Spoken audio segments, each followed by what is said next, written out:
మన ప్రభువును రక్షకుడైన యేసుక్రీస్తు పరిశుద్ధ నామమున ప్రియమైన సంఘ ప్రియమైన బిడ్డలారా, మన కాల సమయం దేవుని వాక్యం ధ్యానించడం ముందుగా ప్రార్థన చేసుకుందాం. ప్రార్థన.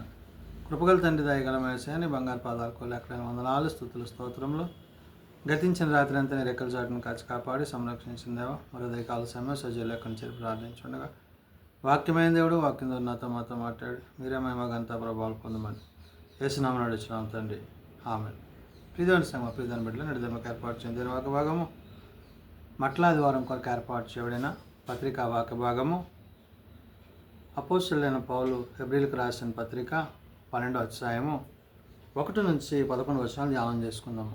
మట్లాదివారం కొరకు ఏర్పాటు చేయబడిన పత్రికా వాక్య భాగము అపోస్తలుడైన పౌలు హెబ్రీలకు రాసిన పత్రిక 12వ అధ్యాయము 1 నుంచి 11 వచనములో ఈ విధంగా రాయబడినవి. ఇంత గొప్ప సాక్షి సమూహము మేఘము వలె మనలను ఆవరించి ఉన్నందున మనము కూడా ప్రతి భారమును సులువుగా చిక్కులబెట్టు పాపమును విడిచిపెట్టి విశ్వాసమునకు కర్తయు దానిని కొనసాగించువాడునైన యేసు వైపు చూచుచు మన ఎదుట ఉంచబడిన పందెములో ఓపికతో పరిగెత్తదము. ఆయన తన ఎదుట ఉంచబడిన ఆనందము కొరకై అవమానమును నిర్లక్ష్యపెట్టి సిలువను సహించి దేవుని సింహాసనము యొక్క కుడిపార్శ్వమున ఆసీనుడై ఉన్నాడు. పౌలు భక్తుడు హెబ్రీ సంఘానికి పత్రిక రాస్తూ విశ్వాసమునకు కర్తయు దానిని కొనసాగించువాడైన యేసు వైపు అంటున్నాడు. ఎవరైతే ప్రభువునందు విశ్వాసం ఉంచుతారో, ఎవరైతే విశ్వాసమునకు కర్తయు దాన్ని కొనసాగించువాడైన యేసును కలిగి ఉంటారో వారి యొక్క జీవితాల్లో ఆయన చేయబోయే కార్యాలు అంటే పౌలు ప్రభువును బట్టి అనేకమైన మేళ్ళు ఉపకారాలు పొంది తాను రక్షింపబడి అనేకులను రక్షణలోనికి నడిపిస్తూ నేడు హెబ్రీ సంఘానికి కూడా ఆ విశ్వాసమును గురించి ఈ పత్రికలు చెప్తున్నాడు. అందుకనే విశ్వాసమునకు కర్త అనే మాటని ఇక్కడ ఉద్దేశిస్తున్నాడు.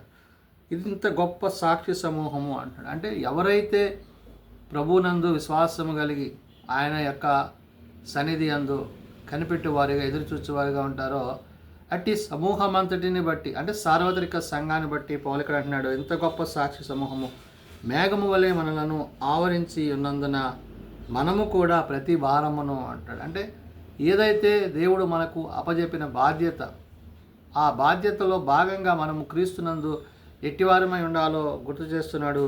సులువుగా చిక్కులు పెట్టు పాపమును విడిచిపెట్టి అంటాడు. అంటే లోకాశలకు లోక సంబంధమైన వాటికి మన మనసు ఇక చోటు ఇక వాటి యందు మరి ఆలోచన కలిగి ఉండక ఆత్మ యందు ఎటువంటి సిద్ధపాటు కలిగి ఉండాలో గుర్తు చేస్తున్నాడు.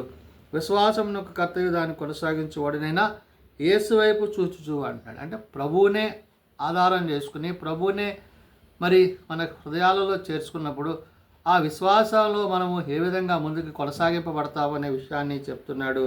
మన ఎదుట ఉంచబడిన పందెములో ఓపికతో పరిగెత్తుదము అంటాడు. అంటే క్రీస్తు యొక్క పరిచర్యలో, క్రీస్తు ఇచ్చిన బాధ్యతలో మనం చేయవలసిన పని ఏదైతే ఉందో దాన్ని చేయుటకు ఏమాత్రము వెనుకడుగేక క్రీస్తు నిమిత్తము సమస్తమును మరి పౌలు ఏ విధంగా అయితే పెంటగాయించుకున్నాడో నేడు హెబ్రీ సంఘానికి, నేడు మన సార్వత్రిక సంఘానికి పౌలు చెప్తారు మాట ఏంటంటే, క్రీస్తుని బట్టి మనము మన ఎదుట ఉంచబడిన పందెములో ఓపికతో పరిగెత్తుదాము అంటే క్రీస్తు యొక్క రాకడ కొరకు మనం చేయవలసిన పనిని, బాధ్యతను ప్రభు ఇక్కడ గుర్తు చేస్తున్నాడు. ఆయన తన ఎదుట ఉంచబడిన ఆనందము కొరకై అవమానము నిర్లక్ష్య పెట్టను అన్నాడు. ప్రభు ఏంటి ఆనందం అంటే పరలోక రాజ్యాన్ని, ఆ నిత్య జీవాన్ని, తండ్రితో సహవాసం కలిగి ఆ తండ్రితో జీవించే ఆ ధన్యతను మనందరికీ ఆయన ఇవ్వబోతున్నారు. కాబట్టి ఆ విషయాలను గురించి ఇక్కడ పౌలు మాట్లాడుతూ అంటున్నాడు. ఆయన తన ఎదుట ఉంచబడిన ఆనందము కొరకై అవమానము నిర్లక్ష్యపెట్టి సిలువను సహించి దేవుని సింహాసనం యొక్క కుడిపార్శ్వమందు ఆసీనుడైనాడు. సిలువను సహించి సిలువ శ్రమను అనుభవించి ఎన్నో హింసలు, ఎన్నో బాధలు వారు పెట్టినప్పటికీ అవన్నీ కూడా ఆయన భరించి ధరించి నిన్ను నన్ను రక్షించడం కోసం ఆయన ఈ యొక్క గొప్ప యాగాన్ని చేశారు. కాబట్టి విశ్వాస యాత్రలో, విశ్వాస సంబంధమైన ఈ పనిలో ప్రభు యొక్క ఉద్దేశాలు ఏమై ఉన్నావో పౌలు ఇక్కడ గుర్తు చేస్తున్నాడు. కాబట్టి అంటున్నాడు, సిలువ సహించి దేవుని సింహాసనం యొక్క కుడిపార్శ్వమున ఆసీనుడైనాడు అంటే ఈ లోక సంబంధమైన వాటి అందు కాదు కానీ పర సంబంధమైన వాటిని కలిగి ఉంటూ తండ్రి యొక్క చిత్తాన్ని జరిగిస్తూ ఆయన ఏ దోషము ఏ పాపం చేయకపోయినా కానీ మరి దోషిగా ఆయన శిక్షింపబడి ఆ శిలువ మరణానికి అప్పచెప్పబడినప్పుడు ఆయనను కూర్చున్న ఆ యొక్క స్థితిని పౌలు ఇక్కడ గుర్తు చేసి అంటున్నాడు, మీరు అలసట పడకయు మీ ప్రాణములను విసుకకయు ఉండునట్లు పాపాత్ములు తమకు వృద్ధి వ్యతిరేకముగా చేసిన తిరస్కారమంతయు ఓర్చుకొనిన ఆయనను తలంచుకునడి. ఎలాగైతే ప్రభువు సహించి వహించి ధరించి భరించి ఇవన్నీ ఆయనకు చేశాడు, అంటే ఏది కూడా అది శ్రమ అని ఆయన ఎంచుకోలేదు. అంతగత శ్రమ ఆయనకు సంభవించినప్పటికీ ఆ శ్రమలో కూడా ఆయన తన తండ్రి చిత్తాన్ని తండ్రి ఉద్దేశాన్ని నెరవేర్చారు. కాబట్టి పౌలు అంటున్నాడు, మీరు అలసట పడకయు మీ ప్రాణములను విసుకకయు ఉండునట్లు అన్నాడు. అంటే ప్రాణాత్మ దేహముల యందు మరి చంపు ఈ సంబంధమైన విషయాలు కాక దేవుని యందు ఆత్మయందును మనము నిలిచిన వారమై ఉండాలి అనే విషయాన్ని చెప్తున్నాడు. అందుకనే పాపాత్ములు తనకు వ్యతిరేకముగా చేసిన తిరస్కారమంతయు ఓర్చుకొనిన ఆయనను తలంచుకోండి. అంటే ఏ పాపము ఎరిగిన ఆయన, ఏ పాపము చేయని ఆయన మరి పాపాత్మునిగా దోషిగా వారు చూపించి దేవాలయం పడగొట్టి 3 దినాల్లో కడతానన్నారు, దేవదోషం చేశాడని చెప్పి ఎన్నో రకాలుగా ఆయన మీద అబద్ధ సాక్ష్యాలు పలికినప్పటికీ అవి ఏమీ చెల్లలేదు. అయినప్పటికీ ఆయనకు అన్యాయమైన తీర్పు తీర్చారు. ఆ విషయాన్ని ఇక్కడ పౌలు గుర్తు చేస్తున్నాడు. అందుకనే ఆ మాటలను చెప్తున్నాడు, పాపాత్ములు తమకు వ్యతిరేకముగా చేసిన తిరస్కారమంతా ఓర్చుకొనిన ఆయనను తలంచుకొనడి. ఎవరు? ప్రభువుని గురించి, ప్రభువుని తలంచుకొని ప్రభు చిత్తాన్ని అనుసరించి ప్రభు ఉద్దేశాన్ని అనుసరించి అనేకమైన హింసలు శ్రమలు మనకు కలిగినప్పుడు దాని విషయంలో ఏ విధంగా ఉండాలో చెప్తున్నాడు. మీరు పాపంతో పోరాటంలో రక్తము కారణంతగా ఇంకా దానిని ఎదిరింపలేదు అన్నాడు. అంటే మీరు పొందవలసిన అనేకమైన హింసలు శ్రమలు శోధనలో మీ ముందున్నవి కాబట్టి దాన్ని బట్టి మీరు బహు జాగ్రత్త కలిగి వాక్యమందు విశ్వాసమందు ప్రభునందు ప్రేమయందు ఆయన చూపించిన ఈ యొక్క కార్యాలన్నీ కూడా మీ జీవితాల్లో మరి ఏ విధంగా అయితే ఇది నెరవేర్చబడతాయో పౌలు అక్కడ చెప్తున్నాడు. అందుకనే మరియు నా కుమారుడా ప్రభు చేయ శిక్షను తృణీకరింపవద్దు, ఆయన నిన్ను గద్దించినప్పుడు విసుకోవద్దు. ప్రభు తాను ప్రేమించు వారిని శిక్షించి తాను స్వీకరించు ప్రతి కుమారుని మీద దండించును అని కుమారునితో సంభాషించినట్లు మీతో సంభాషించు ఆయన హెచ్చరికను మర్చిపోతుంది. కాబట్టి ఇక్కడ క్రీస్తు ప్రేమ, క్రీస్తు యొక్క కరుణ, క్రీస్తు యొక్క కృప, ఒకవేళ మనం తప్పు చేసినప్పుడు ఆయన శిక్షిస్తాడు. ఆ శిక్షకు మీరు ఏమాత్రము విసుక్కోక ఆ శిక్షను ధరించి భరించి ప్రభు ఎందు నిమిత్తం మనం శిక్షించాడో ఆ శిక్షను తెలుసుకొని ఆయనకి ఇష్టలుగా మనం జీవించాలి. కాబట్టి ఇక్కడ ఏదైతే ఆయన విశ్వాసమునకు కర్తవ్యాన్ని కొనసాగించేవాడే ప్రభువుని బట్టి పౌలు విషయాలన్నీ చెప్తున్నాడో ఆ విషయాలన్నీ గురించి అంటున్నాడు. ప్రభువు తాను ప్రేమించి వాడిని శిక్షించి తాను స్వీకరించు ప్రతి కుమారుని దండించును అన్నాడు. కాబట్టి స్వీకరించబడ్డ నీవు ఆ దండనలో నీవు బట్టి నీ మార్పు కోసం, నీ పరివర్తన కోసం, నిన్ను విశ్వాసంలో ముందుకు నడిపించడం కోసం ఆయన చేయబోయే ఈ శిక్షా విధిని బట్టి అంటున్నాడు, అని కుమారులతో సంభాషించినట్లు మీతో సంభాషించు ఆయనను హెచ్చరికను మార్చితిరి. కాబట్టి ఎవరు క్రీస్తు ప్రేమ యందు నిలిచి ఉంటారో వారు ఆ విశ్వాసంలో కొనసాగుతారు. కాబట్టి తండ్రి శిక్షను సహించాలి. తండ్రి ప్రేమించిన విధానంలో ఆయన మనల్ని ఒకవేళ మనం తప్పు చేసినప్పుడు ఆయన శిక్షిస్తాడు. ఆ శిక్షను నీవు సహించవలసి ఉందనే విషయాన్ని పౌలు చెప్తున్నాడు. అందుకనే శిక్షాఫలము పొందుటకై మీరు సహించుచున్నారు. దేవుడు కుమారులను గాను మిమ్మలను చూచుచున్నాడు. తండ్రి శిక్షింపని కుమారుడెవడు అంటాడు. కాబట్టి తన సొంత కుమారుణ్ణి తండ్రి తన సొంత కుమారుడని ఏక కుమారుడైన ప్రభువు పట్ల ఆయన మరి ఆ విధించిన ఆ యొక్క శిలువ మరణం ఏదైతే ఉందో దాన్ని బట్టి ప్రభువు తండ్రికి ఎంతగానో కృతజ్ఞత కలిగి ఉన్నాడు. అంటే నీవును అట్టి విశ్వాసాన్ని తండ్రి యందును కుమారుని యందును పరిశుద్ధాత్మ యందును ఏ విశ్వాసమును కలిగి ఉన్నావో ఆ విశ్వాసమును కొనసాగించేవాడుగా క్రీస్తు ప్రేమలో నీవు కొనసాగువాడువై ఉండాలి. అది నిత్య జీవానికి నిన్ను నడిపించేదై ఉన్నది. కాబట్టి కుమారులైన వారందరూ శిక్షలో పాలు పొందుచున్నారు. మీరు పొందని ఎడల దుర్బీజులే కానీ కుమారులు కాదంట. కాబట్టి బిడ్డలుగా దేవుని బిడ్డలుగా దేవుని కుమారులుగా కుమార్తెలుగా పిలువబడే ప్రతి ఒక్కరూ కూడా ఆ శిక్ష యందు కొనసాగాలి. ఆ శిక్ష ఏంటంటే ఆయన యందు ఆయన వాక్యమందు మనము బలపరచబడడానికి ఏ సంబంధమైన వాటి యందు విసర్జించి ఆత్మ సంబంధమైన విషయాల్లో క్రీస్తు యొక్క ప్రేమ చేత ముందు కొనసాగబడుతున్నప్పుడు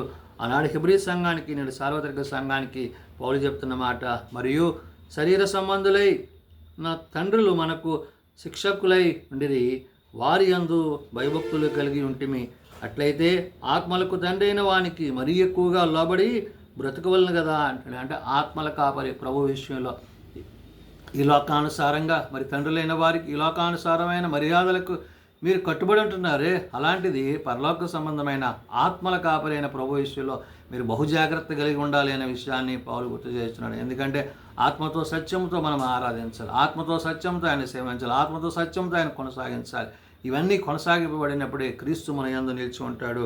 కాబట్టి పౌలు చెప్తున్నాడు, మరియు శరీర సంబంధమైన తండ్రులు మనకు శిక్షకులై ఉండిరి, వారి యందు భయభక్తులు కలిగి ఉంటిమి. అట్లయితే ఆత్మలకు తండ్రి అయిన వానికి మరీ ఎక్కువగా లోబడి బ్రతకవలను కదా. వారు కొన్ని దినములు మట్టుకే తమ ఇష్టము వచ్చినట్లుగా మనల్ని శిక్షించరు కానీ మనము తన పరిశుద్ధాత్మతో పాలుపొందవలనని మన మేలు కొరకై ఆయన శిక్షించున్నాడు. కాబట్టి మనం పరిశుద్ధాత్మలో బలపడడం కోసం, ఆత్మలో బలపడడం కోసం ఈ శిక్ష అంతా కూడా మనకి కలుగుతుంది. కాబట్టి మనల్ని ఆయన పరిశీలించి పరీక్షించి తన ఆత్మయందు ప్రత్యేకపరుచుకుని ఆయన తన కృపయందు నింపుతాడు. కాబట్టి పౌలు చెప్పే మాట ఇక్కడ ఏంటంటే, మరియు ప్రశస్తమందు అంటే దేవుని యొక్క ప్రతి విషయంలో, దేవుని యొక్క ఉద్దేశాలలో తండ్రి యందు క్రీస్తు అయిన కుమారు ఎలాగైతే ఆయన శిక్షా విధులు, ఆయన ప్రేమ విధులు, ఆయన చూపించిన మార్గంలో ఆయన పొందవలసిన శిక్ష అంతా ఆయన ఎలాగ ధరించి ఆయన తండ్రికి విధేయులయ్యారో ఆ విధంగా మనము పరసంబంధమైన ఆత్మల తండ్రి అయిన ప్రభు విషయంలో కూడా ఆ విధంగా మనము ఉండాలి అనే విషయాన్ని చెప్తూ అంటున్నాడు. చివరిగా అంటాడు, మరియు ప్రస్తుతం అందున్న సమస్త శిక్షయు దుఃఖకరముగా కనబడినే కానీ సంతోషకరముగా కనబడదు. అయినను దాని అంతము అభ్యాసము కలిగిన వారికి అది నీతి అను సమాధానకరమైన ఫలమిచ్చును. కానీ ఇప్పుడు నువ్వు శ్రమ పడుతున్నావు, ఈ శ్రమ రేపొద్దున నీకు సమాధానం ఇచ్చేది, నెమ్మదినిచ్చేది. ఇహమందు నువ్వు శ్రమ పడుతున్న శ్రమ దేవుని నీకు ప్రతిఫలాన్ని ఇవ్వబోతున్నాడు.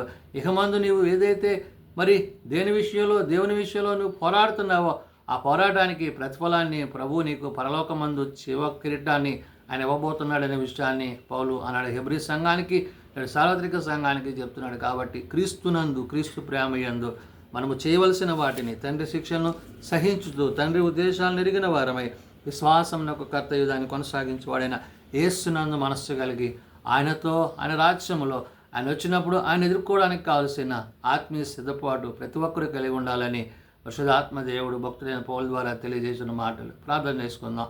ప్రేమ నమ్మకం కలిగిన మా తండ్రి, కృప కలిగిన దేవా, నిజమైన ఆయన నీ అందు మేమును మా అందు నీ మాటలు నిలిచినట్లు నీ వాక్యమును అనుసరించి, నీ సత్యమును అనుసరించి, నీ లేఖనానుసారంగా జీవించడానికి మాకు నేర్పించండి. ఆత్మతో సత్యముతో ఆరాధించేవారుగా, సేవించేవారుగా, ప్రార్థించేవారుగా, విశ్వాసమునకు కర్తవ్యం నిన్ను బట్టినైనా నీ అందు జీవించడానికి కావాల్సిన కృపను మాకు దయచేయండి. మాకున్న బలహీనతల నుంచి విడిపించండి, వ్యాధి బాధ కష్ట నష్టం నుంచి మమ్మల్ని విడిపించండి.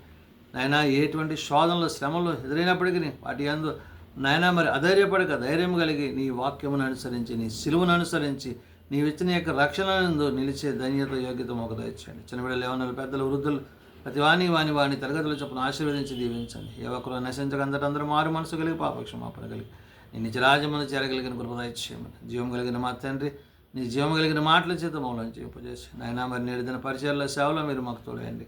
రేపు సబాత పరిచయాల్లో ప్రభా నీ యొక్క జయోత్సాహాన్ని గుర్తు చేసుకుంటూ నీ వాక్యమును జీవించడం కట్టి కృప దయచేయమని సున్నతనాన్ని ప్రార్థించి వేడుకొనిచున్నాము తండ్రి. ఆమేన్. పరలోకమందున మా తండ్రి, నీ నామం పరిశుద్ధపరచబడుగాక, నీ రాజ్యం వచ్చుగాక, నీ చిత్తం పరలోకమందు నెరవేర్చినట్లు భూమి మీద నెరవేరుగాక. మా ఆనందం మాకు దయచేయము. మేళ ప్రార్థన చేసిన వారిని మేము క్షమించిన ప్రకారం మా ప్రార్థనలను క్షమించము. శోధనలతో ఏకాదశులను తప్పించము. రాజ్యము, శక్తి, మహిమ నిరంతరం నీవే తండ్రి. ఆమేన్. మన పరమతండ్రి దేవుని ప్రేమ, ప్రభువైన యేసుక్రీస్తు కృప, ఆదరణకర్త అయిన పరిశుద్ధ ఆత్మ సహాయము సదాతుడైండి సంరక్షించునుగాక. ఆమేన్.